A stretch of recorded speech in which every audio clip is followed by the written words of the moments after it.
Bali Environment Agency prohibits climbing Mount Agung during extreme weather.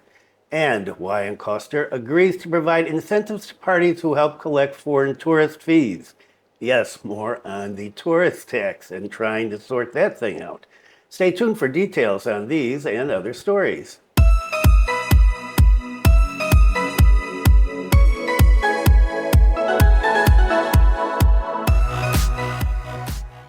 Selamat siang. Welcome to the latest news from Bali in Indonesia. This is January 12th, 2025, and my name is Bruce. And what is the weather like today? Hot. Wow, it's 10 o'clock in the morning and it's already 31.4 degrees Celsius. Humidity, however, is down to 60% and wind speed is 6.4 kilometers per hour. And it is cloudy. Is it going to rain today? I don't know. It didn't rain up here yesterday, so I don't know what's going to happen today, but I heard it was raining a lot down south, according to my children. And so, let's get to it.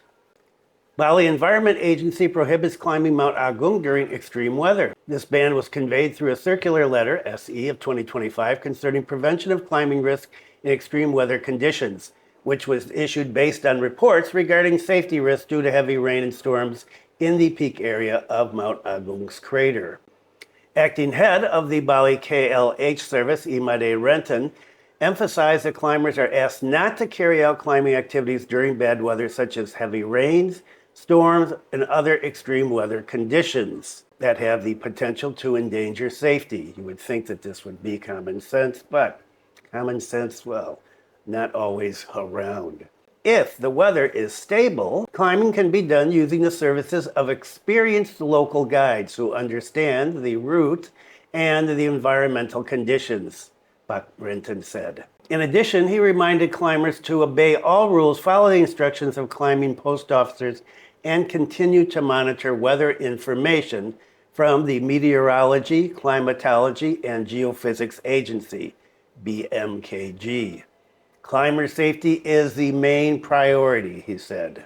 In an effort to raise awareness, the Bali KLH service emphasized the importance of socializing to the community and climbers regarding the risk of climbing Mount Agung during bad weather. The Bali KLH service also emphasized integrity in implementing this policy. The Bali provincial government does not accept any form of gift to individuals or institutions related to the Mount Agung climb. If there's any deviation, the public is asked to report it through the website www.lapor.go.id by attaching authentic evidence, Renton said. With this ban, the Bali KLH service hopes that the community and tourists can comply with the appeal to avoid the risk of accidents and support the creation and security and safety in the Mount Agung area. And what about the tourist tax? There's more on this. And we're getting close to the year since it has started. It started in February. And, well, it's still not being paid by most tourists coming in. This has been a complete mess. And what does the incoming governor say about this? Wayan Koster agrees to provide incentives to parties who help collect foreign tourist fees. This has been discussed over and over again. The governor-elect said that changes need to be made to Regional Regulation number 6 of 2023 regarding levies for foreign tourists. I totally agree, he said, with paying people to help. That's why it's necessary to change the regional regulation. It's in process.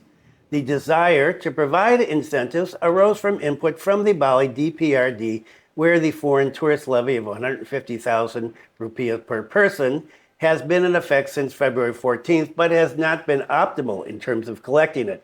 Even the amount collected is less than half of the number of foreign tourist arrivals. This initiative is to provide incentives for stakeholders who help local governments collect foreign tourist levies in order to stimulate more revenue from the policy. Another idea that emerged from the Bali DPRD was to increase the fee, but the governor-elect did not agree. As the initiator of this policy in the first period of his term, according to him, this is not the time to increase the nominal value. The main thing is to optimize the collection system. It has been regulated in the regional regulation. It can be increased at the earliest after 2 years through evaluation. Now, let alone being increased, the system itself has not been operated properly, said the governor-elect. This is one of those stories that I just have to laugh about it because I don't know why it is so difficult to do this. And they've talked about paying people, to giving incentives to people to collect the fees. Why don't they just collect them at the airport? Why not at the airport? Because in the past they said, we don't want to inconvenience the tourists by making them wait even longer when they come through. And so by not inconveniencing them, they're not getting the money and they're going to inconvenience them at some other place. Okay, and this is a follow-up on a story that I did the other day when the drivers were complaining about the online drivers, the traditional drivers complaining about the online drivers. And one of the things they mentioned was that even foreigners are picking up other foreigners and giving them tours, and they wanted that stopped. And the government said, we are going to check on this. Well, in fact, they did, and they busted somebody. Wow. Being a tour guide, Indian tourist arrested by immigration, caught picking up guests at the airport. There are always reckless acts by tourists in Bali. This time, a tourist from India was arrested at the airport on Wednesday, the 5th. This is because the person concerned was caught red-handed as an unlicensed tour guide. Acting head of the airport immigration office, Agung Bagus Narayana, explained that this arrest began when immigration assigned the Intelligence and Immigration Enforcement team to conduct a field check. Officers then approached the airport's international terminal arrival area, and sure enough, a foreigner was found there. Clearly, he was seen welcoming the arrival of a group of guests who are also foreigners. The group was directed by VV, that's the initials that they're giving him, to the car that had been prepared, said Bagus. Without wasting time, the team secured the man and immediately carried out a brief examination. Then he was taken to immigration office for further questioning. It was further stated that what was done was a quick response from the Nurai immigration group, based on information from the public. It didn't stop there. Immigration officers continued surveillance by combing a wider area. However, so far, no other suspicious foreigners have been found. Supervision in the airport area is a special concern for us at this time. We carry out routine patrols, said Bagus. And so, still wondering what's going to happen when somebody goes in, somebody like, let's say, a resident foreigner, somebody on a kitas or a kitap, and goes to pick up somebody, a relative, for example, or even a friend. What happens when immigration comes and stops them? That's what I want to hear about. But nothing on that so far. Okay, and we're going to finish it up today with bus stories, the TMD bus, because I know a lot of people say, well, there's never anybody on the bus, but the bus is an important thing here for a number of government officials, as you'll see in the next two stories.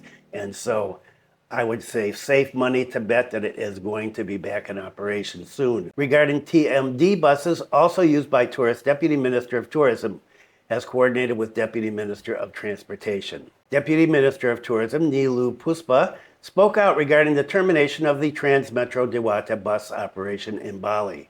The TMD bus is also used by foreign and domestic tourists when on holiday in Bali, according to her. We have communicated with the Deputy Minister of Transportation to request that Trans-Dewata subsidy funding not be stopped, she said this yesterday. Based on information from the Deputy Minister of Transportation, it was stated that the initial agreement subsidy funding from the center was only for 3 to 5 years. After that, it was hoped that funding would be managed independently by local governments. However, if there is an official request from the local government for an extension, he said, the Ministry of Transportation can consider it. As a follow-up, the Bali provincial government has sent a letter of application to continue the TMD operational contract to the Ministry of Transportation. They did that the last day of last year. This letter will be a concern for further discussion. We are waiting for them because the news from the Deputy Minister, a meeting has been held regarding this matter.